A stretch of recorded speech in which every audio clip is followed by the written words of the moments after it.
Good afternoon. So it's very tough for me to handle the third session, right? Lecture 3. The topic of the lecture 3 Global Green Energy Initiatives and Green Ammonia Projects.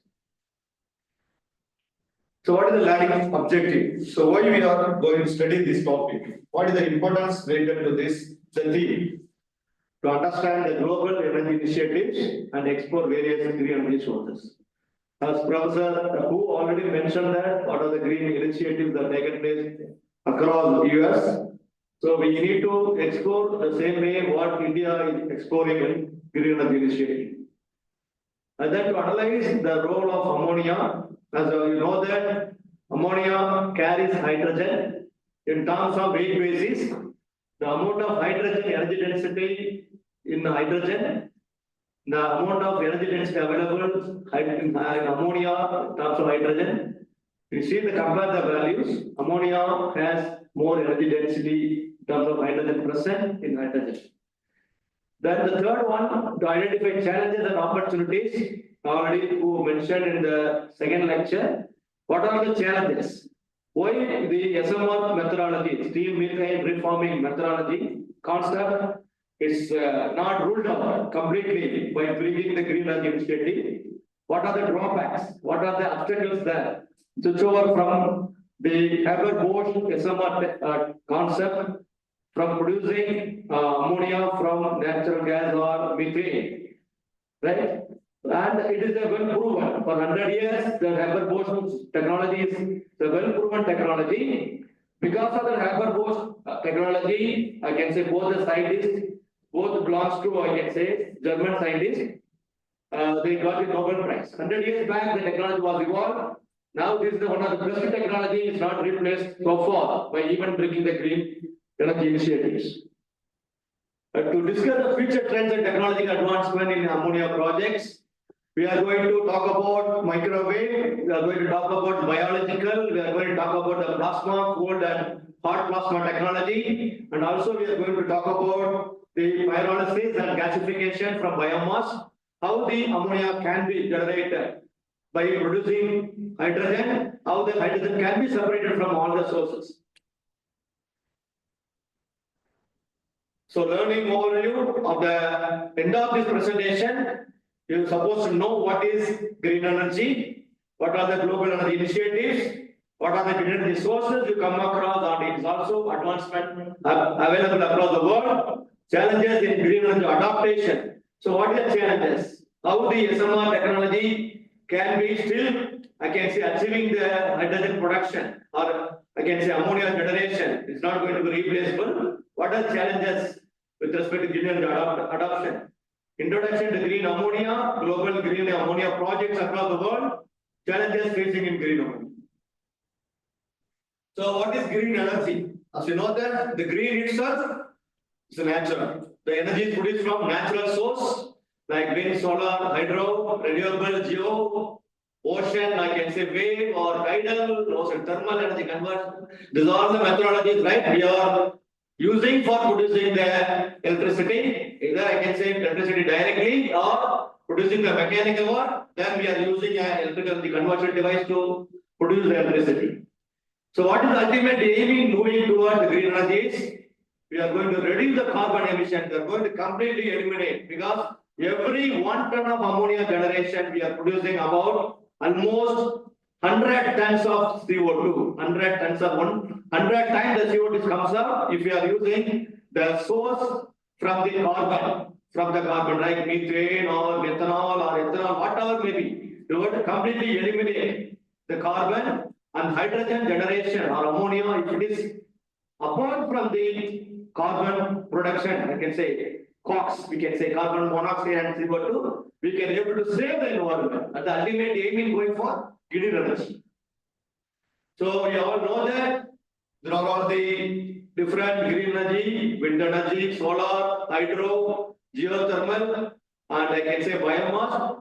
We are somewhat doing in Tamil Nadu, across Pollachi or Thoothukudi. We are able to produce some, I can say, gigawatt power windmill is coming out in onshore, offshore. We are We are working on it, how we can able to take the energy.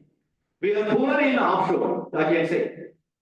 Onshore, we are working with that. Solar, I think we are having, I can say, few gigawatts of power coming out from solar photovoltaic and direct electricity from solar photovoltaic to the electricity. Now, the lot of incentives are given by Government of India through MNRE, Tamil Nadu, I can say Tamil Nadu Energy Development Agency, and Indian Renewable Development Agency. We are getting lot of incentives to promote this, not only for, I can say, to generate the power for the industry as well as for the people, and also lot of incentive given for the people also to install the solar PV in their own house. Hydro, as you all know that we have the way tool, we are producing the power through hydro, through the potential energy between the head difference, the power is coming out. Then geothermal, I think in India we are very poor in geothermal. The potential of geothermal energy, I can say we need to really work on it. It is a high capital cost is involved for creating this geothermal. Biomass, there are a number of projects are happening across the world and India. Our technology is very well acceptable in terms of producing gas or oil from the solid material. So IAC, Indian Institute of Science, under Professor Mukunda is doing a lot of research in this area to produce the hydrogen from biomass. In NIT Trichy also, I can say in the mechanical department, I am doing the research, biomass pyrolysis through electrical, microwave and plasma technology.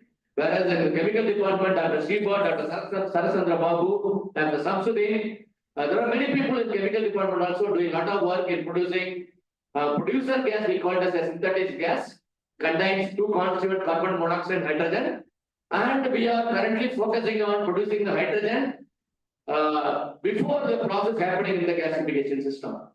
The pre-treatment of wood, before acid leaching and all the process happening. We have the patents also in this area to produce hydrogen at the pre-treatment itself to enhance the hydrogen from the which is coming out along with the carbon monoxide. And ocean and tidal energy, I think ocean tidal we are not, I can say, in terms of promising technology we are having. Whereas the European countries like Denmark, Norway, Finland, they are well ahead of, I can say, producing the energy from the terms of ocean and tidal. Global installed renewable energy generation capacity, we can see that in up to 2022, there are 3,392 gigawatt power comes up the installed renewable capacity. In this, you can see the maximum percentage comes from hydro and solar PV and wind. So these are the major power coming out from three sources. The first one is hydro, the second one is solar PV and wind offshore. Even today morning, our HOD mentioned that we have installed 10 kilowatt power in our mechanical department faculty block. There we are average, we are delivering 5 kilowatt power to our grid, which can be utilized for our LIDT. So it can also be taken into the plant, you can be able to visit that. Then 2030, we are the focus of can say renewable energy generation capacity increased. I can say from 3,380 to approximately 3.8 to 3.9. The expected renewable energy generation about 11,000 gigawatt, that is 10 power 9 watts. Okay. So among these, you can see here, still you can see here that there is a huge development in terms of solar PV. You can see here within 8 years, we have to multiply the capacity from 1,055 to 5,457. 5 times. So, our government of India has already started an initiative, and we are planning for, can say, very high capacity of solar PV, which can be not only for electrifying the villages or electrifying the industries, and also we are going to use this power for electrifying the automotive, electric vehicle also. And the solar PV, the concept, we are also not only among the three applications I mentioned, we are also using this energy for producing the hydrogen. Because we need a huge power which can be used for dissociating the water into hydrogen and oxygen. We need power for dissociation for electrolysis process. So we are going to create maybe each capacity of an electrolyzer. We can create our own solar PV system And instead of depending on the grid, we can able to, I can say, take the power from solar wind for the green energy, green hydrogen generation. So among the solar PV, you can see here, among the solar PV, there are, I can say, there are other way of extracting the solar also, solar thermal, but it is not emerged like what European countries are doing, because the temperature of the fluid what is coming out from the solar thermal is about 40 to 55 degrees centigrade. The working fluid what we need to use it for solar thermal power generation is probably I can say all the refrigerant what you are using in the refrigeration air system that can be used as working fluid, because the boiling point of the fluid which can able to the heat available for converting into vapor for producing the steam which can be used for running the turbine. We need a low boiling point fluid. So a lot of research is going on in that area also. And also you can see here the bioenergy is you can see there the 3 times the bioenergy improvement going to happen within the 8 years of time. Bioenergy not only deals with the biomass or biomass gasification of bioenergy, and also deals with biodiesel also. Okay. So what way we can able to convert the available sources apart from solar, wind and hydro, biomass also plays a major role. So there are different, I can say, initiatives are across the world they have taken. There are around 12 to 30 initiatives are taken. The first one is the Paris Agreement, which was happened in 2015. There are about 196 countries are participated. They are part of the Paris Agreement of 2015, which was held in Paris. It happened in 2015, but the document was created in November 2016. The ultimate aim in Paris Agreement is the global temperature should not exceed, I can say, 1.5 degree above or less than 2 degrees centigrade. So they have to go for different initiatives to ensure that the global temperature should not exceed more than 1.5 degrees centigrade. Then the next one is you may come across any recent proposal given by Department of Science and Technology or this, or any industries are cooperating with this one, any call across world, across the I can say India also. The most important initiatives are United Nations Sustainable Development Goal SDG 7. There are around 17 goals are there. With respect to this theme, we are focusing on goal 7, where it is focusing on carbon neutral, how to reduce the carbon which is coming out from the many sources. So they are ensure access to affordable, reliable, sustainable and modern energy for all by 2030. So by bringing the green concept to eliminating the carbon to the maximum level, so we can able to bring down the temperature less than 2 degrees centigrade. Focus on expanding renewable energy in global energy markets, improving energy efficiency and increasing the energy access. You can see here the ultimate aim is SDG 7 goal is there are, I can say, still in 2022 as per their initiative, there are still 675 million people are still living in dark. The problem is how to, in some places, even you can see in Tamil Nadu, there are no electricity at all in the hills region, but they have the local sources of, I can say, local energy available, but the energy conversion systems are missing. So we this SDC code talks about under this call also recently we received one project from DST. How to make use of the locally available biomass. We are going to implement that concept in Thorayur, Nambambatti, where they are using that propane crop that is called Tamil we are saying Maravali. So the waste comes out from the after extracting the material from the propane crop, Maravali what 2/3 of the weight goes of waste. So what they are doing in the hill region is they are simply firing, open firing they are doing. Lot of carbon particles comes out and it's going to create a lot of nuisance to the environment. So they are creating the energy but it's not utilizing it. So we wrote a proposal, we submitted a proposal and a clean energy initiative of DST C3 call. We received 1.2 crores of the project, where we are bringing the concept of biomass gasification concept and bringing a solar photovoltaic also for creating the electricity to run the auxiliary which is there in the power plant. We are going to produce the biomass waste into a carbon monoxide hydrogen producer gas. We are going to separate out carbon monoxide hydrogen, or we are going to burn it to produce the steam which can be used for gasifying producing hydrogen, and also we are going to use that high concentration hydrogen or producer gas for running the engine, which can able to produce the local power, which can able to I can say run the cold storage of 60 or capacity. Locally, we can able to create the power, and also locally we can able to store the food which what will be created inside the particular place. This is under SDG code. So people already start working on SDG code. So our ultimate aim, if you are submitting any proposal or doing any research, ultimately you will ensure that you are going to produce the energy that can be used for running your system, not to consume energy from the grid. So next one is European Green Deal, because the initiative was happened in European Union.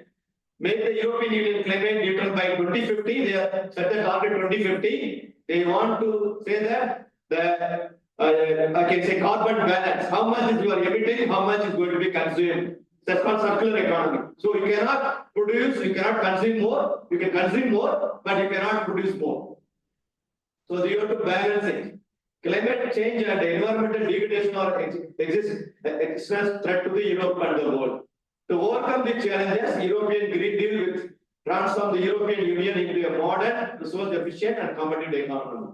No net emissions of greenhouse by 2050. So after 2050, they are saying that there may not be any more greenhouse gas emissions, which is going to absorb the heat which is coming out from the various sources.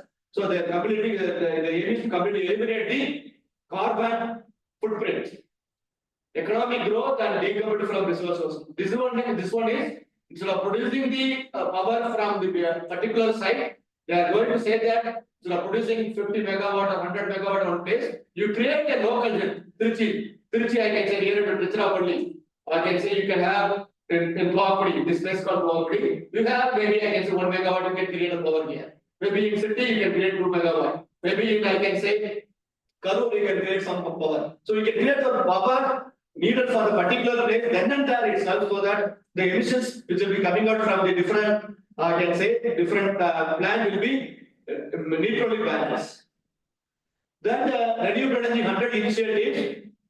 This is the initiative taken by USA. The head office is there in New York City. Which has, I can say, 400 plus members, 500 plus tons per year committed to 100% renewables. So what is their aim is, they are, these initiatives taken by various industries.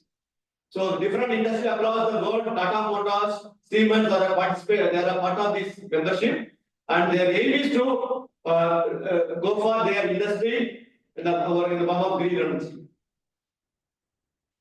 Mission Innovation, MI 2015, it was launched. The goal is to, I can say, putting a net zero carbon emissions. So Mission Innovation 2.0 launch 2nd June 2021, catalyzing a decade of action and investment, research, development and demonstration to make clean energy affordable, attractive and accessible for all. So this is innovation is based on the Paris Agreement. Ultimately, all the agreements, innovations, ideas or incentives are happening across the globe based on the Paris 2015 initiative.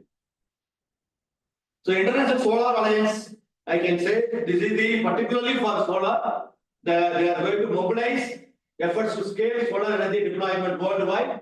So our India also part of this. Our UN Climate Change Conference in Paris was happened.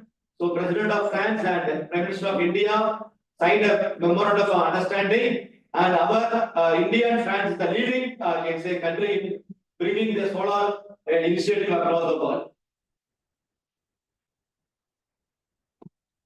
China also having the green energy policy. So they are also having the same like European Union, 2050 they fixed the target to reduce the carbon completely, NOx emissions completely, or greenhouse gas emissions completely. US clean energy plan. So the ultimate aim achieve carbon-free power sector in US by 2035 and net zero emission by 2050. So ultimately, by bringing the clean energy initiative in US, they are targeting, I can say, 4 parameters: lowering the cost of the system, creating more jobs, cutting pollutions, historic action, which can able to eliminate the conventional way of using the power generation. India's renewable energy initiative under this IRIDA, MNRE and Tamil Nadu Energy Development Agencies are playing a major role. We can see here in 2021 and 22 to 2029 30, you can see here the renewables going to be play a major role in Indian, I can say, power sector.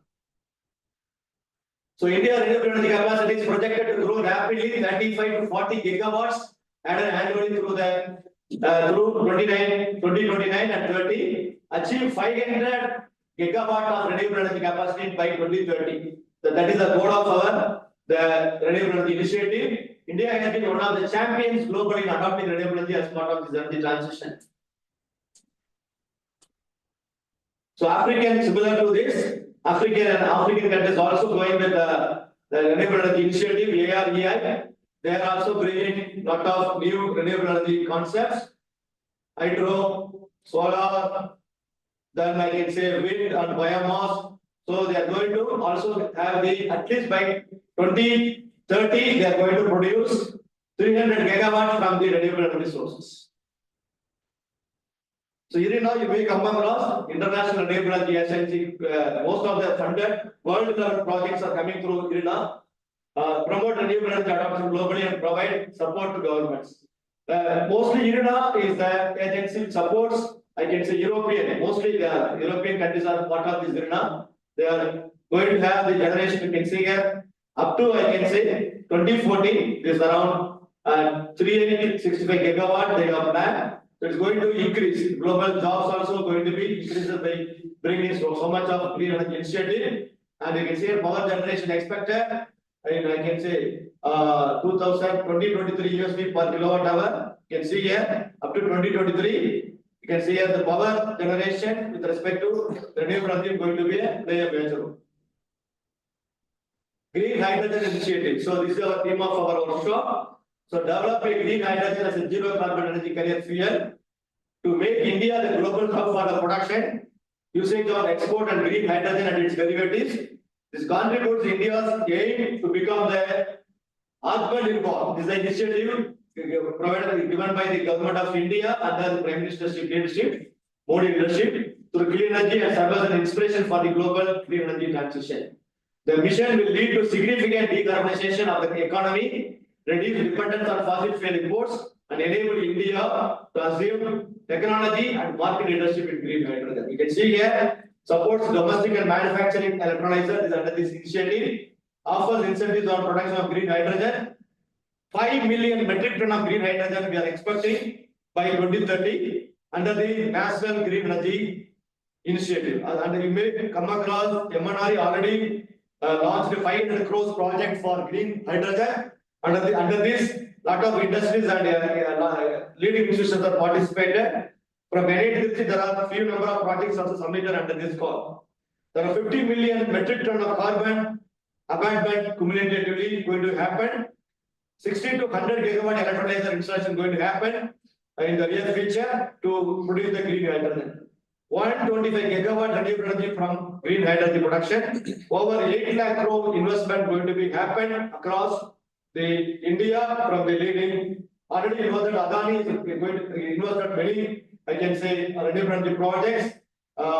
Similar to that, and Ammonia also, Tata Group also invested huge fund for this, bringing the green hydrogen outcome. Because the ultimate aim in bringing green ammonia or green hydrogen is we can able to run the engine, we can able to produce the emissions apart from CO2. And also hydrogen you can use it for running a fuel cell. So similar to solar PV, you can directly produce from the fuel electricity. No need of any mechanical energy conversion system. So global wind energy, this is initiative pertains to the wind energy generation for offshore and onshore. The government has set an ambitious target of 175 gigawatt of installed renewable energy capacity by 2022. It is going to increase in the coming years. So efforts towards green energy transition in India. In 2019, India announced that it would take up the installed capacity of renewable energy to 500 gigawatt by 2030. Production linked incentive schemes also introduced by the under Green Energy Initiative. PM Pradhan Mantri Kishan Urja, the scheme aims to provide financial and water security to farmers through harnessing solar energy capacities. About 25,750 megawatt by 2022. Ministry of New and Ammonia on its website also posts Akshay Urja portal and Indian Renewable Energy Exchange portal to give awareness about the new initiatives of green energy initiatives. India is witnessing significant increase in energy consumption, evident by 2 times the growth of its energy consumption over the last 2 decades. Further, the energy consumption in India is expected to grow by another 25% within 6 years of time. The report further states that major sectors in India are still dependent on imported fossil fuels. To attain a net zero carbon emission by 2070, the government has taken necessary steps and recognized the negative impact of fossil fuels on the environment. So changes, as already Professor Hu mentioned in the forenoon administration, the cost of infrastructure, energy storage issues, how to store the hydrogen, as the molecular weight of hydrogen is very, very low. It is the lowest among the I can say all the gas you come across in your life. Then intermittency, because it depends on the season. You cannot get the continuous power like the coal power or nuclear power generation. Then grid integration, how to integrate the grid with respect to the new renewable energy concepts. So the 4 challenges, a lot of research work is going on. How to store the electrical energy, how to store the take the energy from the battery, how to store the hydrogen, how to I can say how to store other gases needed for producing the power is a challenge. So introduction to green ammonia, we come across there are three types of ammonia you come across. There are black ammonia also there. So if the ammonia is produced or hydrogen is produced from the coal is called black ammonia. If the ammonia is produced from, I can say natural gas, methane, we can say it is the brown ammonia. But what is the fundamental difference among these? The raw material here is natural gas, here also natural gas. Here it is a water. Here it is a water. So for both the methods, the raw material remains same. Why is called brown ammonia? Why is called blue ammonia? Here, the concept involved for producing the ammonia from the first and second method is Haber-Bosch, from the steam methane reforming method. So what exactly you are doing is you are using methane to convert methane into hydrogen. Hydrogen can be reacts with hydrogen reacts with the nitrogen in the Haber-Bosch reactor at a temperature of 350 to 450 degrees centigrade. At a pressure of 200 to 300 bar pressure, we are going to produce the ammonia. But ammonia coming out, along with that CO2 also coming out. But the CO2 is not going to be recovered; it is going to be sent to the environment. So this is going to create I can say a lot of hazardous to the environment where the plant is located. Whereas here, the blue ammonia, same method, but we are going to produce the ammonia along with carbon dioxide. The carbon dioxide can be recovered, right? Carbon dioxide or carbon emitting pollutants CO or CO2 will be captured before you send it to the environment. That's called CCU, carbon capturing unit, going to be installed after this Haber-Bosch reactor. So ultimately, we are going to produce ammonia, which is free from carbon dioxide. We are not sending to the mixed with the air. Maybe the carbon sequestration methods are there to store the carbon dioxide for maybe producing the synthetic fuels in the near future. Then the third method is the area where a lot of research is going on. It's called green. That means the energy consumption is also green from the wind or solar PV. Here, what exactly you are doing? You are going to split the water into hydrogen and oxygen. You are going to split the air. As you know that air contains 79% by body nitrogen, 21% by oxygen. So the nitrogen reacts with the hydrogen comes out from the electrolyzer. Nitrogen comes from the PSA, right? What is PSA? Pressurized silk absorption. Okay, so membrane kind of concept where the nitrogen alone spreads similar to the Vmax, right? We are breathing air, but what exactly you are doing is the membrane is inside, it's going to separate out the nitrogen from the air. So I can say oxygen allows enter into the system for doing your combustion or consuming the food in the hydrocarbons is going to be combusted. So here we don't want oxygen, we want only nitrogen. Here we don't want, I can say, oxygen or OH minus, or can say oxygen from the water, we want only hydrogen. Hydrogen reacts with, I can say, nitrogen, we are going to produce the ammonia. So ammonia is not a Haber-Bosch method. We are not going to maintain the pressure of 200 to 300 bar. We are not going to maintain the temperature of 200 to 350 degrees centigrade. We are even able to produce the ammonia at local ambient temperature and pressure by using the plasma technology. So here there are different energy densities of fuel. So you may be knowing that among the different fuels, diesel is having higher energy density, which can able to produce the energy content by burning unit mass of the fuel around about, I can say, 45,800 kilojoules of heat will come out by burning 1 kg of fuel. So next to the diesel is petrol, then liquefied petroleum gas, ethanol, LPG, methanol, ammonia at minus 35 degrees centigrade, having more energy than the ammonia at 25 degree positive temperature, hydrogen liquid, hydrogen at 700 bar, hydrogen at 350 bar, lithium battery. So among these we see that the conventional fuels are having more energy density than the fuel we are going to expect it from the conventional method of producing ammonia or hydrogen or from the green method. So the challenges are how to match this lithium-ion battery energy density with the diesel, how to match the hydrogen at 350 bar storage pressure, 700 bar storage pressure to match the diesel or petrol in the internal combustion engine, how to match the energy density of ammonia at minus 35 to diesel, how to match the ammonia at 25 degree to diesel. These are big challenges because storing diesel and petrol is very easy because if you want to store 30 liters of petrol or diesel, it may not take more than 5 minutes time. And you can store it and you can move the vehicle as quick as possible.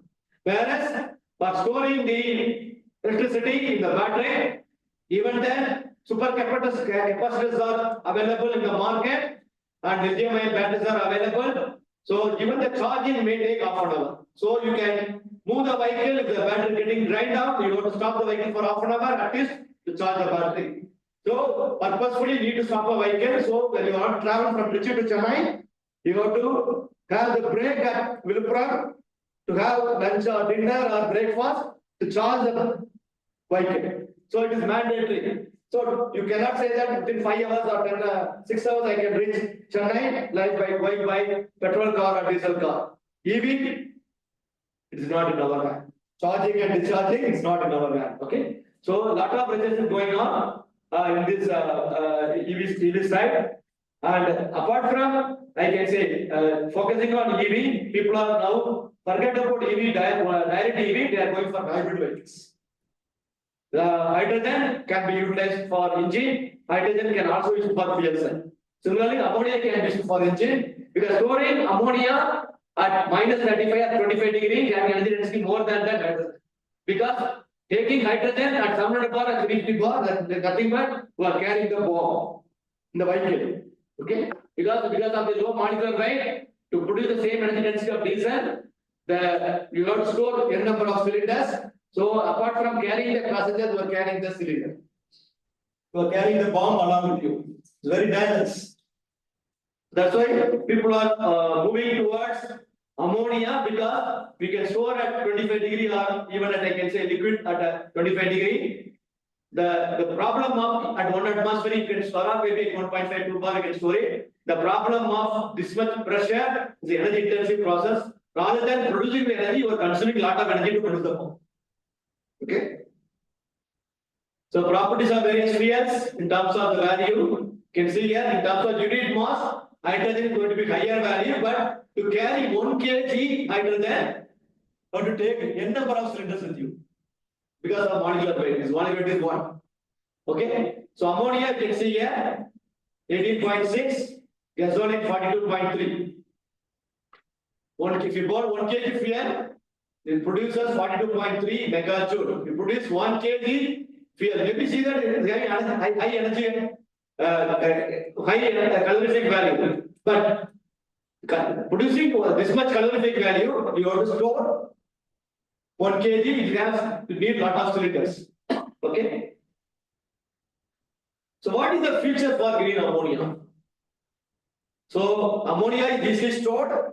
It's not like storing hydrogen. So you know that boiling point of ammonia is -33. You can separate out ammonia which is coming out from the reaction. You can store it at 10 to 15 bar. Very easy to store it. You can store it in the form of liquid. Something like the storing LPG. Stored in the form of liquid and comes out of form converted into gas. So you can use that ammonia for the internal combustion engine. Also, you can use ammonia in the fuel cell. The people are lot of this is going on in using ammonia as a raw material for producing the electricity from fuel cell. Or you dissociate the ammonia into hydrogen in the onboard, very easy to dissociate.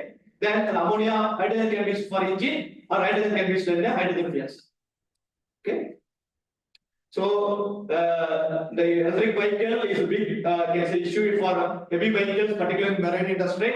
So the ammonia, if you are able to use it in the marine industry, you can store it in liquid. So a lot of advantages in taking ammonia as a fuel, in the particularly for marine industry. You can store it whenever there is a need of ammonia, you can fill it up. It's not very easy to store the hydrogen, store in the form of gaseous form, even at 350 bar. So we are going to use nitrogen in a PEM electrolyzer, PEM fuel cell, polymer electrode membrane fuel cell. So this is working at exactly opposite, feels exactly working at the opposite to the battery. So the battery is producing, storing the energy. Whenever you need power, it will be going to be given to the particular application. Whereas fuel cell, you are going to produce the electricity from the system where you have similar system, anode, cathode, and electrolyzer, where you are going to produce the electricity. How green ammonia is produced? So combining, I can say Haber-Bosch is a, I can say the method, it's a conventional method, it's a very proven method, and very, I can say, it's a constant ammonia generation is possible. But here we are planning to go for because you need to operate at very high pressure, energy intensive process. So people are thinking about producing ammonia even at atmospheric condition. So we are planning to going for electrolysis based system. So conversion. So you can see here, electrolysis is the process where we are going to convert water into hydrogen. Hydrogen can be liquefied. Then the hydrogen can be given to the ammonia generation system. Hydrogen reacts with the nitrogen, produces green ammonia. Hydrogen also reacts with CO2. So CO2 we are producing from SMR. So if you combine CO2 and hydrogen, we are able to produce the methanol. So how to recover the carbon dioxide or carbon products without moving to the environment? This is the concept. So you can react the hydrogen with carbon dioxide. By using a suitable carbon dioxide capturing technology, you can convert the waste CO2 into a fuel. You can able to produce the methanol, which has a lot of scopes in, I can say, pharmaceutical applications, then the food industry, then the fuel cell application and engine application. So how this is going to be transported? So it's going to be through pipeline. Then I can say green ammonia methanol can be used in the fuel for marine industry. And also it can be transported through trucks. You can transport the shipping also. For shipping, you can transport it, but you can use the same, you can say both the fuels for fuel also to move the ship. And end use, hydrogen can be used for heating, steel industry. Lot of steel industries are now moving toward the hydrogen as a fuel for producing the heat. Chemical industry, refineries, then the power generation. Hydrogen, ammonia or methanol can be used as a fuel for producing the power. Either from the fuel cell or from the, I can say, gas turbine or from the internal combustion engine. Particularly, the ammonia, hydrogen, and methanol coming out from the hydrogen, which can be used as aviation application, shipping industry, rail, cars, trucks, and buses. So sustainable electricity, I can say we are going to put the green ammonia through sustainable electricity through the solar PV or wind or renewable energy based. So water is electrolysis process, water is converted into hydrogen. Then we can bring the hydrogen for hyperboard, one of the concept, produce the ammonia. Sustainable electricity we are producing, we are supplying to the hyperboard system to produce the ammonia. So we are not converting natural gas into ammonia, we are converting water into ammonia through renewable electricity. So the ammonia, what the application of ammonia is? Fertilizer, existing use, refrigeration, explosives, textile pharma industry they are using ammonia. Expanded use, after cracking this ammonia, we can use polymer membrane fuel cell for producing the electricity, which can be have a lot of application in aviation as well as the internal combustion engine, particularly for automobiles. They are using alkaline fuel cell, we can able to produce the electricity, we can use either hydrogen or we can methanol, we can use directly as a raw material. Direct combustion engine, like how the petrol and diesels are burning out, produce the power from the internal combustion engine, then gas turbine also. Transport fuel, direct combustion, directly used as solid oxide fuel cell and fuel cell gas applications. We break for this. So we break for 15 minutes. Okay, I will meet around, I can say, 4:45. I will try to close the presentation by 5:10.